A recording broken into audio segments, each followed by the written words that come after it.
Okay, so billionaires. Everyone's curious, right? We're not just talking like diamond shoes and those solid gold houses. We're going deep on how they pull strings. Power, lies, scandals, the whole shebang. This source, billionaires, power, lies, and scandals, it does not hold back. It's fascinating, yeah. We're going to be on the headlines, though. It's about systems, right? Mm. Billionaires don't just exist, poof, out of nowhere. What they do, the money, the influence, all that, it ripples. And today, that's what we're looking at. First up, power moves. Bet you didn't know how good they are at turning money into, well, political power. It's not just campaign donations, though that's part of it. This source goes into lobbying, how they shape laws to basically help themselves. Big tech's a perfect example. They've spent, like, millions fighting antitrust laws. Those are the laws supposed to stop monopolies, make sure everyone plays fair. And for every dollar spent on lobbying, corporations get back $220. Think about that. $220. In tax breaks and laws that favor them, it's a pretty good return. It's like they're playing on easy mode or something, right? And then there's this whole owning the media thing. The source talks about Jeff Bezos buying the Washington Post. Makes you wonder, how much do billionaires control what we see on the news? That's the question, isn't it? Owning media gives them a huge voice. They could potentially bury stories that make them look bad, or push stories that help them. The source also digs into the Koch brothers and how they've changed U.S. policy.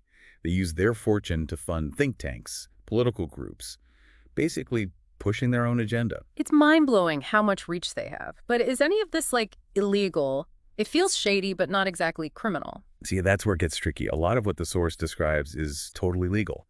Lobbying, donating to campaigns within limits, owning news outlets, it's all allowed. But just because it's legal doesn't make it, right. So maybe not breaking the law, but definitely bending it. But how does any of this affect us regular folks? It's not like we're hanging out on their yachts. True. But remember the ripples. Those policies they're shaping, the information they're controlling. It all trickles down. How much you pay at the grocery store, how good your health care is, even the jobs available. Yeah. It's all connected to what these powerful people are doing. So it's like they're playing Monopoly with the whole world, and we're stuck living in the houses they buy and sell. That's a good way to put it.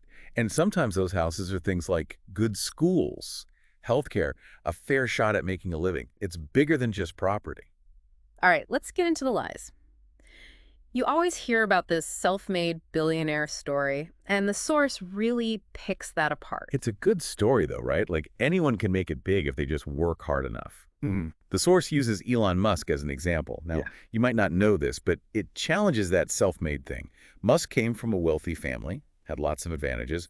Not saying he didn't work hard, but the source points out privilege plays a huge role. And then there are people who take it way too far, like from little white lies to straight-up fraud. The source has this whole section on Elizabeth Holmes and her blood testing company, Theranos. Millions of dollars invested based on basically nothing. It's crazy how she pulled it off. Charisma and a good story are powerful, huh? But there's also, like, a system failure here. Investors were so excited about this supposed revolution, they missed all the warning signs. It's a good reminder, when someone's promising the moon, be skeptical, especially if they want your money. Speaking of things that sound too good to be true, there's this term the source keeps using, greenwashing. They give the example of BP after that big oil spill. Ah, yeah, greenwashing. It's when a company tries to look all eco-friendly while doing stuff that actually hurts the planet. BP, after that oil spill, went hard on PR, saying how they're cleaning up, caring for the environment. But a lot of people felt like it was more about saving their image than actually doing good. So, like, covering up the bad stuff with a little green paint, how can we, like regular people, not fall for that? Be informed. Don't just take their word for it. Do your own research. Look at a company's history. What are they actually doing, not just what they're saying? If those two don't match up, that's a huge red flag. So yeah, healthy skepticism is key. And if something sounds like it's too good to be true, it probably is. Now, let's talk about the really juicy stuff. The scandals, the behind-the-scenes messiness of billionaire life. Now we're getting to the good part. The dark side of all that money and power. The secrets people try to hide. The source goes into some pretty wild scandals, like Jeffrey Epstein and his private island. There was apparently this whole guest list of, quote, friends, Politicians, celebrities, even royalty. What were they doing there? What did they know? It's a scary reminder that money can buy you a lot, including maybe silence. The Epstein case is so tragic. It shows how wealth can be used to hurt people and avoid consequences. He was able to, allegedly, get away with so much for so long because he had the money to cover it up. It makes you sick, thinking about how many people were hurt and how many powerful people were connected to him. Were they involved? Did they look the other way? It's still being investigated, but the truth could be even worse than we imagine. It shows you money and power can corrupt even the best of us, Mm. and that justice isn't always fair. We'll be back with more of this deep dive in a bit. Back to billionaires. Right before we went away, we were talking about how money can sometimes, shield you from the consequences. Yeah, like with Jeffrey Epstein, Mhm. how he allegedly used his wealth to avoid any real accountability for so long. It's awful. And it's not just him either. The source brings up another example, but this time it's Hollywood. Harvey Weinstein. He was a huge movie producer and allegedly used his position to take advantage of so many women for years and years. Yeah, it's that whole casting couch thing. Ugh. It became like the symbol of how he abused his power. And it's not just movies, right? It can happen anywhere, any industry, anytime someone has that much power over others. It shows it's not just one bad guy. It's like the whole system can be messed up. What's really disturbing with Weinstein, though, is it took so long for people to come forward. Why do you think that is? It's hard. Okay. It's so hard for victims to speak up, especially when the person who hurt them is, powerful and connected. Weinstein, allegedly, used his money and influence to keep people quiet, to protect his reputation. It's heartbreaking, but there is, I guess, a bright spot in all this, because the women who did speak out against Weinstein, they started something huge. The hashtag #MeToo movement, yeah, it was a global thing. So many survivors finally felt safe enough to share their stories and to demand change. It really shows you the power of, speaking up together and believing those who've been hurt. It shows that even when someone seems untouchable, the truth can come out. People just need to be brave enough to tell it. Okay, let's shift gears a bit. From individual scandals to something much bigger. The Panama Papers. Have you heard about this? Oh, yeah. That was huge. Millions of documents leaked. Revealed this whole network of shell companies and offshore accounts, politicians, celebrities, business people, all using these secret systems to hide their money and to avoid paying taxes. The source says it was 11 million documents. What kind of stuff did these documents actually show? It was like a peek into a world most of us don't even know exists. A world of hidden money, secret deals. It showed how the ultra-rich can use legal loopholes in these tax havens to protect their fortunes. Yeah. And to avoid contributing their fair share, really. Sounds like something out of a movie, but unfortunately it's real life. Yeah. So what happened after the leak? Did anything change? There were some consequences. Some big names had to resign. Some countries started investigations. But many people think the people who really benefited, the ones who set the whole thing up, they got away with it. It's frustrating. It's like regular people get in so much trouble for the smallest things, but these guys can cheat the system and get away with it. Yeah, it does make you feel like the system is rigged. But the good thing is, the Panama Papers made a lot of people aware of the problem. And it's led to more calls for transparency, for holding the powerful accountable. Okay, so we know there's a problem. Now what? How do we fight back against something this big and complicated? Well, first step, right, awareness. Yeah. We got to know how these things work, who's pulling the strings. The Panama Papers, even though they were frustrating, at least they showed us what's going on behind the scenes. Okay, knowledge is power.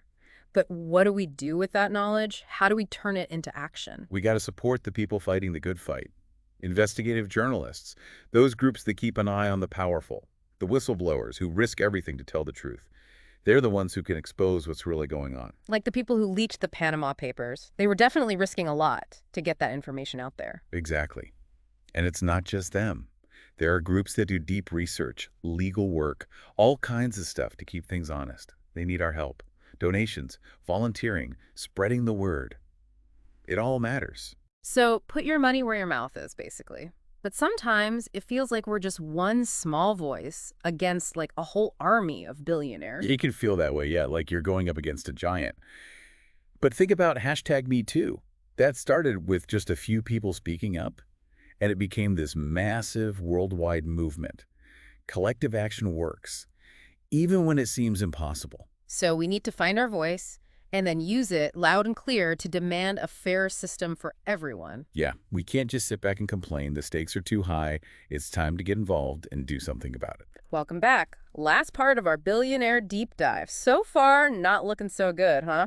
Yeah. Lots of power, lots of secrets, lots of scandals. But we can't just end on a downer, right? What's the point of knowing all this stuff if we don't, try to fix it? So let's talk solutions. What can we actually do to change things? This source, Billionaires, Power, Lies, and Scandals, it actually has some ideas. Some you might have heard before, some maybe not. First up, the big one, taxing the rich. Seems simple, but the details get messy. Yeah, those loopholes we talked about. Billionaires seem to have their own set of rules when it comes to taxes. Exactly. Closing those loopholes is huge. The source keeps coming back to Warren Buffett. He said once that he pays less in taxes than his secretary. And it's not because he's cheating, it's because the system lets him. We need a system where everyone pays their fair share, no matter how much money they have. Tax reform, got it. Wow. What else can we do to, even the playing field a bit? Remember all that lobbying? Campaign donations. How billionaires can basically buy influence. Campaign finance reform, that's key. Limit how much money individuals and corporations can give. That'll make things fairer for everyone. So less money in politics equals a better democracy. Got it. It gives power back to the people. Oh, and here's another one. Supporting watchdog groups. You mean like the people who do all the digging, the investigations, the holding billionaires accountable stuff? Those are the ones. They're like the truth tellers. And they rely on, regular people to support them. Donating, volunteering, spreading the word about their work. It makes a difference. So, yeah, like we were saying before, put your money where your mouth is. Support the good guys. Any other solutions on the list? This one's trickier. It's about changing how we as a society think about wealth. You mean stop worshiping billionaires? Stop assuming rich people are automatically good people? Yeah, exactly. We need to stop seeing wealth as the only measure of success. And definitely stop thinking it means someone's a good person. There are other things to value. Community, art, kindness, things that actually make the world a better place. Okay, yeah, I see how that's important. But how do you actually change how people think? It starts with talking about it, challenging those stories that say being rich is everything, and also showing the real-life effects of all this wealth inequality. Those stories we talked about, like Amazon workers struggling while Bezos is off in space. Those are the stories we need to hear more of, to remind us that this isn't just about numbers, it's about real people's lives. So humanizing it, bringing it back down to earth, makes sense. But all these solutions like taxes, campaign finance, changing culture, it feels so big.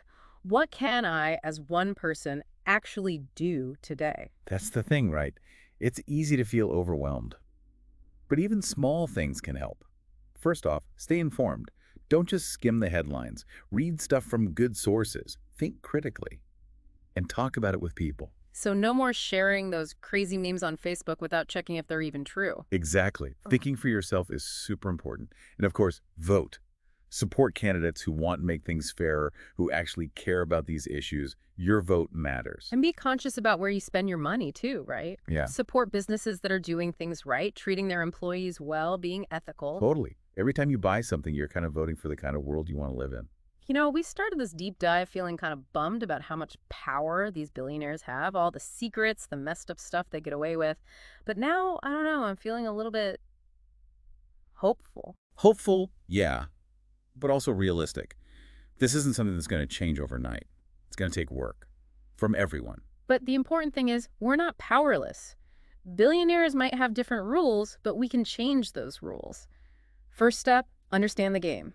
Then we can start making our moves. And you're not in this alone. There's so many people out there fighting for a better world. Find them, support them, join the fight. Well, that's our deep dive into the world of billionaires. Hope you learned something and maybe even feel inspired to do something about it. Remember, a better world doesn't just happen. We have to make it happen. Thanks for listening. Until next time, stay curious, stay informed, and keep fighting the good fight.